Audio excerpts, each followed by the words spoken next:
गांव पथरिया छोटा सा और पुरसकून था, मगर इसके किनारे पर एक पुराने जमाने की कोठरी थी जिसके बारे में कोई बात नहीं करता था। कहते थे कि वहां एक चड़ेल रहती है जो हर नए चांद की रात किसी को बला कर ले जाती है। लोग उसे कौली चड़ेल कहते थे, क्योंकि जब वो आती तो पूरा गांव अंधेरे में डूब जाता। चिराग खुद ब खुद बुझ जाते, किते रोने लगते और दरख्तों के पत्ते जमीन पर गिरते रहते। एक दिन शहर से एक नौजवान पुलिस वाला अरफान गांव में तैनात हुआ। वो नडर और जदी मजाज का था।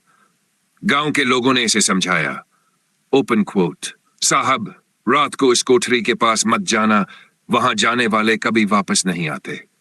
Close coat. अरफान हिंसा, ओपन क्वोट, ये सब कहानियां हैं, मैं पुलिस वाला हूं, भूत प्रेत नहीं मानता। Close quote. बूढ़ा पंडित बोला, ओपन कोट, बेटा हर चीज देखी नहीं जाती, कुछ सिर्फ महसूस होती है। Close quote. लेकिन अरफान ने न माना। अगली रात वो हापनी टार चावर बंदूक लेकर कोठरी की तरफ चल पड़ा। हवा ठंडी थी मगर फजा में बोझल खामोशी थी। कोठरी के दरवाजे पर पुरानी जंजीर लटक रही थी जिससे हवा के साथ छन छन की आवाज आ रही थी। अरफान ने टार चलाई। अंदर कुछ पुराना सामान, टूटी कुर्सी और दीवारों पर काले निशान थे जैसे किसी ने जलाया हो। अचानक एक औरत की आवाज आई, ओपन कोट, तुम क्यों आए हो? ये मेरा घर है। Close coat. अरफान चौंक गया। रोशनी आगे की तो एक औरत सफेद लिबास में खड़ी थी, बाल बिखरे हुए, आंखें बिल्कुल काले पानी जैसी। अरफान ने बंदूक उठाई। ओपन कोट, कौन हो तुम? बाहर निकलो। Close quote. औरत हंसी, हंसी नहीं बल्कि चीख जैसी आवाज। ओपन कोट, मैं वो हूं जिसे तुम्हारे बाप ने जला दिया था। Close coat. अरफान के कदम जमीन में जम गए। ओपन कोट, मेरा बाप। Close quote. चड़ेल बोली, ओपन कोट, हाँ, तुम्हारे बाप ने मुझे जादूगर कहकर जिंदा जलाया था।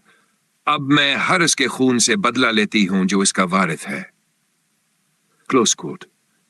अरफान को याद आया, इसके वालिद कभी गांव के पटवारी थे जिन पर इल्जाम था कि उन्होंने एक औरत पर जादूगरी का झूठा इल्जाम लगाया था ताकि उसकी जमीन हथिया ले।